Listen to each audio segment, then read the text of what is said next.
India की economy एक double challenge face कर रही है। एक साइड आप अगर देखेंगे तो सप्लाई शॉक है, जिसमें ऑयल प्राइसेस लगातार बढ़ रहे हैं। दूसरी साइड अगर आप डिमांड स्लो डाउन देखें, मतलब लोग कम खर्चा कर रहे हैं। मतलब इकोनॉमी को दो तरफ से प्रेशर आ रहा है। अब सबसे बड़ा सवाल पता है क्या है? क्या इंडिया की ग्रोथ स्लो हो जाएगी? यही सबसे बड़ा सवाल है। और या फिर इंडिया इस क्राइसिस को किसी तरह से अपॉर्चुनिटी में कन्वर्ट करेंगे। आज के इस वीडियो में हम यही समझेंगे, कैसे सप्लाई शॉक और डिमांड कंप्रेशन जो कि एक साथ हो रहा है, मिलकर इकोनॉमी को किस तरह इंपैक्ट करते हैं और इंडिया इस सिचुएशन में कैसे हैंडल कर रहा है। तो यही आज अपना टॉपिक है। डेली करंट अफेयर्स में आपके लिए लाता हूं रोज रात के 9 बजे। तो आज हम समझेंगे डबल शॉक ऑन इंडिया। सबसे पहली चीज बात करते हैं कि प्रॉब्लम क्या है। अब जो दो शॉक एक साथ लग रहे हैं वो एक सबसे बड़ा प्रॉब्लम है। फाइनेंशियल ईयर 27 मतलब 2026-27 जिसमें हम करंटली अभी हैं, ये हमारा फाइनेंशियल ईयर है। अब इस फाइनेंशियल ईयर के हिसाब से अगर हम इंडियन इकोनॉमी की ग्रोथ देखें तो जो सप्लाई शॉक है, मतलब जो इनपुट्स हैं, अभी एग्रीकल्चर का इनपुट की बात करें, अभी मैंने पिछले कुछ वीडियो में खरीफ क्रॉप के इनपुट्स की भी बात की थी, फर्टिलाइजर यूरिया उसके बारे में, जो मिडिल ईस्ट पे डिपेंडेंट है। और इनपुट कॉस्ट में और भी चीजें आती हैं जैसे oil and all. So production के लिए जो इनपुट चाहिए जैसे ऑयल गैस रॉ मटेरियल, वो सारी चीजें इसमें आती हैं। वो एक्सपेंसिव हो रहा है, तो मतलब किसी भी चीज को बनाने का खर्चा बढ़ रहा है। ठीक है। तो अब ऑयल प्राइस बढ़ेगा, ऑयल प्राइस का ट्रांसपोर्टेशन बढ़ेगा, ट्रांसपोर्टेशन रिस्की हो रहा है तो इंश्योरेंस कंपनीज भी उसको इंश्योर नहीं कर रही हैं। इस वजह से प्रोडक्शन कॉस्ट बढ़ जाएगा। इसे हम इकोनॉमिक्स की लैंग्वेज में कहते हैं cost push inflation. Cost push inflation. ठीक है। दूसरा है डिमांड कंप्रेशन, मतलब वीक कंजम्पशन, लोग कंज्यूम कम कर रहे हैं। इंडिया में लोग कम खर्चा कर रहे हैं, इसके दो तीन रीजन है ना। पहली बात, प्राइसेस बढ़ रहे हैं कॉस्ट पुश इन्फ्लेशन की वजह से, या नहीं बढ़ रहे तो एक्सपेक्टेशन है कि प्राइस बढ़ेंगे। यही सब जगह माहौल चल रहा है, तो लोग पैसे बचा रहे हैं कि कभी अगर हमें जरूरत पड़ी तो होना चाहिए। उससे इनकम प्रेशर भी कहीं ना कहीं देखने को मिल रहा है। दूसरा, एआई का इम्पैक्ट की वजह से जॉब लॉस भी है, बट अभी वो कम है, बट उसकी वजह से भी एक कहीं ना कहीं इशू है। अगर ट्रिगर की बात करें तो वेस्ट एशिया का जो कॉन्फ्लिक्ट हुआ है ना, उससे एनर्जी डिसरप्शन, ये सारी चीजें चल रही हैं। ऑयल का मेनली फ्रेट, मतलब एक जगह से दूसरी जगह जब कार्गो जाता है उसे हम फ्रेट बोलते हैं। और ग्लोबल अनसर्टेनिटी भी है, कभी सीज फायर है, कभी कुछ है ना, बयान दिए जा रहे हैं, मिसाइल्स फिर भी चल रही हैं। बहुत सारी चीजें अलग अलग लेवल पे हैं। एग्जाम्पल के तौर पे स्ट्रेट ऑफ हॉर्मुज की वजह से जो डिसरप्शन आया सप्लाई चेन में, वो एक प्रॉब्लम है। पहले का आउटलुक देखें तो 7 से लगभग 7.4% तक स्ट्रॉन्ग ग्रोथ मानी जा रही थी, बट अब यही ग्रोथ अंडर प्रेशर है ना। नॉर्मली क्या होता है, जैसे या तो सप्लाई इशू रहता है या डिमांड इशू रहता है, बट आज की तारीख में इंडिया को दोनों एक साथ फेस करना पड़ रहा है। इसका सिंपल सा मतलब है कि अगर आपकी सैलरी कम हो जाए, है ना, और आपके एक्सपेंसेस बढ़ जाए, दोनों एक साथ हो जाए, तो आप समझ सकते हैं कि आप अपनी पर्सनल लाइफ में कितना ज्यादा परेशान हो जाएंगे। यही इंडिया के साथ हो रहा है, यही डबल प्रेशर है ना। तो supply and demand both weaken together, growth takes a direct hit. तो ग्रोथ का प्रॉब्लम है ना, ग्रोथ मोमेंटम अभी भी हमारा अंडर प्रेशर में है। अगर आप इसमें देखें, कुछ डेटा मैंने आपके लिए निकाला था, तो अगर आप इसको ध्यान से देखेंगे तो आप समझ सकेंगे कि किस तरह से सप्लाई शॉक है ना। ये डेटा है, इसमें रशिया का कंट्रीब्यूशन है, सारी चीजें हैं। यहाँ से आप देख सकते हैं, तो अचानक से है ना ऊपर तरफ चीजें बढ़ रही हैं। वहीं यूरिया का देख सकते हैं, यूरिया हमारे एक बहुत इंपॉर्टेंट इनपुट है। गैस प्लांट्स हैं जो इंडिया में पाइपलाइन बिछी हुई है, वो है। फर्टिलाइजर का प्रोडक्शन अगर आप देख लें, है ना, इंडिया में क्योंकि एलएनजी की वजह से शिफ्ट हुआ है ना, चीजें हमने शिफ्ट की हैं, तो gas consumption by fertiliser sector, तो अगेन आप देख सकते हैं यहाँ पे शॉर्टेज का सीन चल रहा है कहीं ना कहीं, है ना? फिर ऑयल और गैस डिस्ट्रीब्यूशन को लेके एक अच्छा सा इमेज मुझे मिला था, तो मैंने आपके लिए रखा। तो आप इसमें देख सकते हो, ऑयल प्रोडक्शन है, फिर ट्रांसपोर्टेशन है, फिर रिफाइनिंग होती है, फिर ट्रांसमिशन, स्टोरेज, डिस्ट्रीब्यूशन और एंड यूजर तक जाता है। तो इस तरह से आप तीन चीजें मेन रहती हैं, प्रोडक्शन, ट्रांसमिशन एंड डिस्ट्रीब्यूशन। अब सबसे पहले हम बात करते हैं नंबर्स की।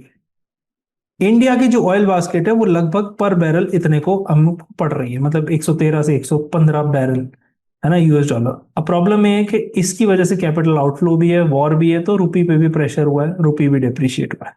अब नॉर्मली क्या होता है, नॉर्मली ये रहता है लगभग 70 के आसपास। तो आप यहां से समझ सकते हैं कि लगभग 50% हाइक यहाँ आपको दिखा है। अब ऑयल इतना मैटर क्यों करता है? सबसे पहली चीज है क्योंकि इंडिया जो है, इंडिया अपना 85% क्रूड ऑयल इंपोर्ट ही कराता है। मतलब इंडिया की जो ऑयल आना है देश में, उसकी 85% बाहर से ही आता है।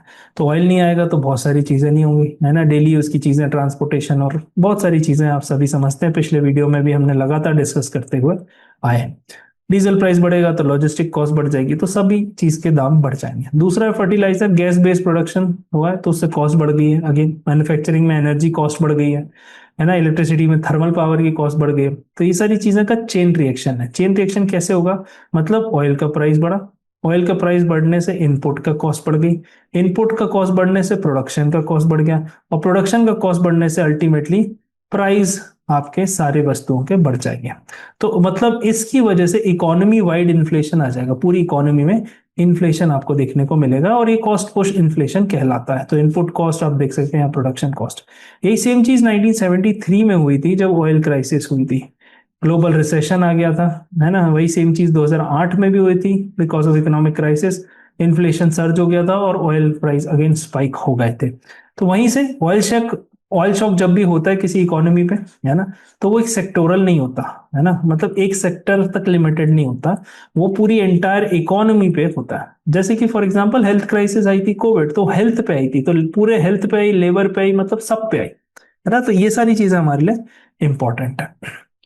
अब ये जो आपने समझा है ना कि economy wide cost push inflation है, ये सिर्फ इंडिया में नहीं है। मतलब सरकार यहाँ पर बहुत ही अच्छी तरीके से सारी चीजें को मैनेज कर रही है। इंडिया में पेट्रोल के दाम बढ़े ही नहीं है, उसका रीजन है, मैं आपको समझाता हूँ। जैसे 100 रुपए का पेट्रोल मान लीजिए था, उसके बीच में जो टैक्स का रेट था ना, सरकार उसको कम करती जा रही है, उसको स्क्वीज करती जा रही है, ताकि जो प्राइस बढ़ रहे हैं वो कंज्यूमर तक ट्रांसफर ना हो और इंडिया में इन्फ्लेशन ना बढ़े। दूसरी चीज है, अगर आप वही देखें कंट्री में, ऑस्ट्रेलिया में देखें, तो ऑस्ट्रेलिया में हालात में पीएम ने एड्रेस किया था। जापान में भी सेम हालात है। पाकिस्तान में तो आपको पता ही है, 3-4 दिन वर्किंग हो गया, वर्क फ्रॉम होम हो गया। पाकिस्तान सुपर लीग जो आईपीएल जैसा वहां पे टूर्नामेंट कराते हैं, उसमें क्राउड को अलाउ नहीं किया गया क्योंकि पेट्रोल क्राइसिस है। तो आप समझ सकते हैं कि ये सारी चीजों के बावजूद इंडिया अपना ऑयल की डिपेंडेंसी अच्छे से मैनेज एंड मनूवर कर रहा है। दूसरी चीज से समझते हैं डिमांड कंप्रेशन, क्योंकि ये साइलेंट स्लो डाउन है, धीरे धीरे डिमांड कम हो रही है है ना। प्राइसेस बढ़ रहे हैं तो क्या हो गया, जब प्राइस बढ़ जाएगा तो स्पेंडिंग कम हो जाएगी, है ना। सिंपल सी बात है, हम कम खरीदेंगे जब प्राइस बढ़ जाएगा तो तो हाउस होल्ड की जो स्पेंडिंग है वो गिर रही है। इससे क्या हो रहा है, बिजनेसेस में भी असर आ रहा है ना। मतलब पहले अगर आप 1000 रुपए में 10 आइटम खरीदते थे, अब वही 1000 रुपए आपको 7 आइटम दिलवा रहा है। अब इसमें क्या होता है, देखने लायक चीज होती है। बिजनेस के पास दो चीजें होती हैं। अगर आपकी कॉस्ट बढ़ गई है तो कॉस्ट को आप पास ऑन कर दो। फॉर एग्जाम्पल, मैं चाय बना रहा हूं, चाय में दूध का रेट बढ़ गया, पत्ती का रेट बढ़ गया, है ना, बाकी सारी चीजों का भी रेट बढ़ गया मान लो। तो वो मैंने चाय का रेट 10 रुपए से 12 रुपए कर दिया मान लीजिए। ये हो गया passing on to the customer. आप देखोगे ये चीजें हैं, गैस का रेट बढ़ जाएगा तो भी वो बढ़ा देंगे, तो इससे क्या होगा, प्राइस राइज हो जाएगा। जब प्राइस राइज होगा तो प्रॉब्लम हो जाएगी। दूसरा ऑप्शन होता है एब्जॉर्ब कॉस्ट। अगर कोई चीज का कॉस्ट बढ़ गया है तो आप उसको झेल जाओ, दबा जाओ, जिससे आपका प्रॉफिट कम हो जाएगा। प्रॉफिट कम हो जाएगा तो स्केल कम होगा, स्केल कम होगा तो हायरिंग कम होगी, जॉब्स कम जनरेट होगी इकोनॉमी में, है ना, पैसा कम जनरेट होगा। तो इकोनॉमी पे कहीं ना कहीं कंजम्पशन गिरता है, कंजम्पशन गिरने से इन्वेस्टमेंट गिरता है, और इन्वेस्टमेंट गिरने से इकोनॉमिक एक्टिविटी, जिसे हम प्रोडक्शन भी कहते हैं, वो स्लो डाउन हो जाती है। और इसी वजह से जो इन्वेस्टर्स हैं इमर्जिंग मार्केट इंडिया जैसे, वो कैपिटल आउटफ्लो को फेस करते हैं। मतलब इंडिया से यूएसए पैसा उठ के जाता है, क्योंकि इमर्जिंग मार्केट में करेंसी का भी रिस्क रहता है, तो कॉन्फिडेंस को हिट करते हैं स्पेशली इमर्जिंग मार्केट में। वही इंडियन इकोनॉमी अभी देख रही है कि कैपिटल आउटफ्लो हो रहा है, पर हमारे पास इनफ बफर है और आरबीआई उस चीज को अच्छे से मैनेज भी कर रहा है। अगर मैं यहाँ की बात करूं इन्फ्लेशन की, तो इन्फ्लेशन सिर्फ प्राइस नहीं बढ़ाता, वो डिमांड और ग्रोथ को भी अफेक्ट करता है ना। 2022 की बात करूं, इन्फ्लेशन सर्ज हुआ था यूएस में, है ना, यूरोपियन यूनियन कंट्रीज में, तो उससे डिमांड भी स्लो डाउन हो गई थी। ऑब्वियसली वो पोस्ट कोविड भी था, तो हम ये भी बोल सकते हैं बेस इफेक्ट भी था कहीं ना कहीं। तो अगर रेस्टोरेंट प्राइस डबल हो जाए, है ना, तो आप रेस्टोरेंट में जाना कम कर देंगे, सिंपल है। बाहर खाना आधी बार कर देंगे। अब महीने में आप 8 बार जाते थे, सैटरडे संडे मिला के 4 वीक, तो अब आप सिर्फ संडे संडे जाओगे, है ना। तो यही सारी चीजें हो रही। अब करेंसी इन्फ्लेशन और एक्सटर्नल प्रेशर आप देख सकते हैं, तो रुपी पे उसका असर दिखा है, रुपी वर्सेस यूएस डॉलर। आप यहाँ से देख सकते हैं कि लगभग ये 95 से वापस लौटा, और अभी आज की तारीख में बात करूं तो लगभग वो इतना फिर से पहुंच रहा है। तो यहाँ से देखते हैं, जब से टैरिफ लगाना शुरू किया था, लगभग जुलाई अगस्त का टाइम था, अनाउंस पहले किया था बट लगना यहाँ से शुरू होता है। इसके बाद से आप देख सकते हैं कि रुपी किस तरह से वीक हुआ है। सप्लाई चेन कोलैप्स हुई है, ग्लोबल डिसरप्शन हुआ है, टैरिफ का इंपैक्ट दिखा है, प्राइस बढ़ी है, और फ्रेगमेंटेशन दिख रहा है, मतलब दुनिया टूट रही है। लोग अपने अपने आसपास के एरिया, फ्रेंड शोरिंग जैसे हम कहते हैं, वहां पर ट्रेड करना ज्यादा प्रेफर कर रहे हैं। इसी चीज में करेंसी इन्फ्लेशन और एक्सटर्नल प्रेशर की बात करें तो रुपी का इंपैक्ट है। स्ट्रॉन्ग यूएस डॉलर की वजह से इंडियन रुपी वीक हुआ है, मतलब रुपी का इतना डिमांड वीक नहीं हुआ जितना स्ट्रॉन्ग यूएस डॉलर हुआ है। तो यूएस डॉलर के अप्रिशिएट होने से ये ग्लोबल अनसर्टेनिटी है, जब भी अनसर्टेनिटी रहती है तो हार्ड करेंसीज जो रहती हैं उन पे ज्यादा कॉन्फिडेंस रहता है। और कैपिटल फ्लो का भी प्रेशर है, तो इंडिया से पैसा उठ के यूएस वापस जा रहा है ना। इफेक्ट क्या है इसके? इफेक्ट सिंपल है, जब रुपी डिप्रिशिएट होगा, मतलब पहले 90 रुपए के हिसाब से पर डॉलर आपको देना पड़ता था, पर अब वही चीज अगर 95 हो जाएगी, तो आपको हर डॉलर पे सेम चीज पाने के लिए 5 रुपए एक्स्ट्रा देने पड़ेंगे। तो इम्पोर्ट एक्सपेंसिव हो जाएगा, और फिर इन्फ्लेशन आ जाएगा, मतलब वही चीज महंगी इंडिया में आएगी, तो उसे हम कहते हैं इम्पोर्टेड इन्फ्लेशन, है ना। तो सिंपल सेंस, अगर $100 का ऑयल था तो पहले 8,000 रुपए लगते थे, मान लो, जब 80 रुपए था, है ना, पर अब 90 रुपए पहुंच जाएगा तो 9,000 रुपए देने पड़ेंगे। मतलब सेम ऑयल के लिए आपको पर $100, है ना, 1,000 रुपए ज्यादा देने पड़ेंगे। इसका इन्फ्लेशन पे भी इम्पैक्ट है कि भाई, है ना, इंपोर्टेड इन्फ्लेशन बढ़ेगा। एक्सटर्नल रिस्क क्या है? ट्रेड डेफिसिट बढ़ेगा, मतलब हमारे इंपोर्ट्स वैसे ही ऑलरेडी हाई रहते हैं एक्सपोर्ट से, तो अब एक्सपोर्ट्स डाउन होगा क्योंकि मिडिल ईस्ट में क्राइसिस है, ये सारी चीजें। और इंपोर्ट्स बढ़ने हैं, मतलब not in terms of volume but in terms of their value. तो इंपोर्ट्स बढ़ेंगे, एक्सपोर्ट्स कम होंगे, तो प्रॉब्लम यही है। ये होता है करंट अकाउंट डेफिसिट। अब करंट अकाउंट डेफिसिट इंडिया का हमेशा डेफिसिट ही रहता है ना। जो करंट अकाउंट है वो लगभग डेफिसिट में रहता है। उसका डेफिसिट फाइनेंस करता है कौन? कैपिटल अकाउंट फाइनेंस करता है है ना। तो वो कैपिटल अकाउंट जो फाइनेंस करता है उसको एफडीआई, एफआई, रेमिटेंसेस, ये सारी चीजें उसमें आती हैं। अब जो कैपिटल अकाउंट उसको फाइनेंस कर रहा है, तो कैपिटल आउटफ्लो भी हम फेस कर रहे हैं, तो कहीं ना कहीं दो तरफा प्रॉब्लम इंडियन इकोनॉमी फेस कर रही है। तो ऑयल के इंक्रीज होने से, आप ध्यान से सुनिएगा, ऑयल की प्राइस बढ़ गई, है ना। ऑयल की प्राइस बढ़ने से, कैपिटल आउटफ्लो होने से, ये सबसे रुपी में डेप्रिसिएशन हो रहा है।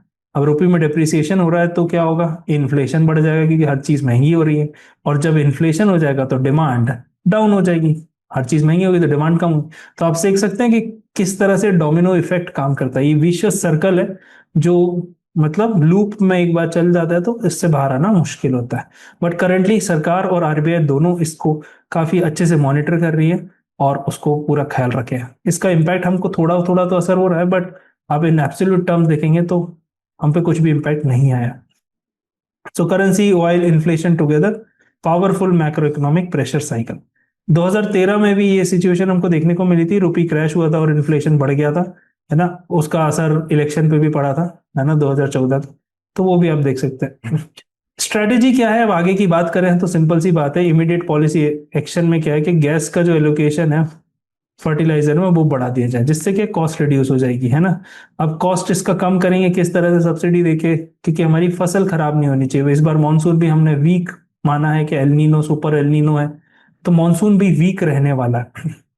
फिर सब्सिडी की बात करें तो सब्सिडी इंक्रीमेंट हुआ है लगभग 12% के आसपास, जिससे कि फार्मर को प्रोटेक्ट कर सके, तो ये भी बहुत अच्छी चीज है, पहली वाली भी अच्छी चीज है ना। और ड्यूटी कट्स किए तो फ्यूल प्राइसेस को मेंटेन करने के लिए सरकार जो टैक्स लेती थी पेट्रोल पे वो कम करती गई, ताकि जो बढ़े हुए प्राइसेस हैं उससे टैक्स का रेट कम हो, ना कि कंज्यूमर तक प्राइस बढ़ जाए। फिर एनर्जी सिक्योरिटी की बात करें तो ऑयल इंपोर्ट्स को रिड्यूस किया गया है ना, जैसे रिन्यूएबल एनर्जी पे ध्यान देना है और तेजी से उसका अडॉप्शन करा है। ईवी का अडॉप्शन भी बढ़ा रहे हैं, तेजी से कर रहे हैं सारी चीजें। पब्लिक ट्रांसपोर्ट को स्ट्रेंथन करना है, जिससे कि पर इंडिविजुअल फ्यूल कंजम्पशन डाउन हो जाए। आपने देखा होगा बड़े शहरों में एक एक आदमी एक कार में जाता है, वहीं अगर पब्लिक ट्रांसपोर्ट अच्छा हो गया, है ना, जैसे दिल्ली में बहुत सारे लोग मेट्रो ही यूज करते हैं। प्रॉब्लम ये भी है, कंजेशन से बचते हैं, है ना, ये भी एक प्रॉब्लम रहती है, इसलिए मेट्रो यूज करते हैं। पर मेट्रो एफिशिएंट सिस्टम है, टाइम टू टाइम चलता है, ऑप्शंस हैं, सारी चीजें हैं, है ना। तो इसलिए पब्लिक ट्रांसपोर्ट को स्ट्रेंथन करना है। तीसरा है प्रमोट डोमेस्टिक मैन्युफैक्चरिंग, मतलब इंपोर्ट डिपेंडेंसी जहां जहां है उसको कम करना है, जिससे कि हमारा जो डॉलर आउटफ्लो है वो रुक सके। और एआई ड्रिवन स्किल बनानी है, मतलब फ्यूचर की प्रोडक्टिविटी को बूस्ट करने के लिए एआई पे काम करना पड़ेगा। जैसे कि सरकार ने ड्रोन पे बैन लगाया था, पर पीएलआई स्कीम और उस सब के चक्कर में डोमेस्टिक ड्रोन का प्रोडक्शन भी उन्होंने आगे बढ़ाया है। तो आगे अगर हम स्ट्रक्चरल रिफॉर्म्स लेके आएंगे, है ना, जैसे 1991 इकोनॉमिक क्राइसिस के टाइम लाए थे, तो क्राइसिस हमेशा एक अपॉर्चुनिटी होती है ना। तो इकोनॉमिक रिफॉर्म्स का बात थी उस टाइम, है ना। तो क्राइसिस हमेशा ग्रोथ को स्लो जरूर कर देती है, बट आप देखोगे कि अगर रेगुलेशन को सिंप्लीफाई कर दो, अट्रैक्टिव एफडीआई की पॉलिसी बनाओ, तो कैपिटल अकाउंट में भी पैसा आएगा, जिससे कि हम करंट अकाउंट के डेफिसिट को फंड कर सकें। और एग्रीकल्चर का रेजिलियंस बढ़ाओ, जिससे कि फूड क्राइसिस ना आए देश में। तो क्राइसिस हमेशा एक अपॉर्चुनिटी होती है। अगर आप देखो तो 1991 की जो इकोनॉमिक क्राइसिस थी, उससे इकोनॉमिक रिफॉर्म्स आए थे। वहीं कोविड की जो क्राइसिस थी, उससे डिजिटल ट्रांसफॉर्मेशन हुआ था, है ना। तो ये सारी चीजें हैं, मतलब लोगों ने डिजिटल को एक्सेप्ट करना शुरू कर दिया था 2016 में, जब डिमोनेटाइजेशन हुआ तब से शुरू हुआ था, बट कोविड के बाद नेसेसिटी हो गया। तो यहां पर आपको एक सिंपल सी चीज समझनी है कि इंडिया आज एक चैलेंजिंग फेज से गुजर रहा है, लेकिन ये पहली बार नहीं है कि हमारा देश इस कंडीशन से गुजर रहा है, पहले भी कई बार हो चुका है। आज की जो सिचुएशन है टफ लगती है, क्योंकि वो आज हो रही है, बट लेकिन इंडिया के पास स्ट्रेंथ है, स्ट्रॉन्ग पॉलिसी है, यंग पॉपुलेशन है, और काफी ज्यादा ग्रोथ का पोटेंशियल है। अगर हम इस क्राइसिस को सही डायरेक्शन में यूज करते हैं, तो ये स्लो डाउन नहीं है, इंडिया के नेक्स्ट ग्रोथ फेज का फाउंडेशन बन सकता है। और ये सिर्फ इकोनॉमिक चैलेंज नहीं है, ये इंडिया के राइज का नेक्स्ट चैप्टर है। आई होप आपको वीडियो समझ में आई होगी, वीडियो पसंद आई होगी। Don't forget to subscribe for daily update on economics news. इसके अलावा अगर आप कॉम्पिटिटिव एग्जाम की तैयारी कर रहे हैं, तो इंडियन इकोनॉमिक सर्विस, जो कि इकोनॉमिक्स का प्रेस्टिजियस एग्जाम है, RBI DPR exam, UGC net economics, economics option UPSC, इस सब के कोर्सेस के लिए हम क्लासेस लेते हैं। तो अगर आप उसमें इंटरेस्टेड हो, तो सपोर्ट नंबर पे, नीचे दिए हुए सपोर्ट नंबर पे आप एक बार कॉन्टेक्ट कर लीजिए। मिलते हैं अगले वीडियो में। Thank you, take care.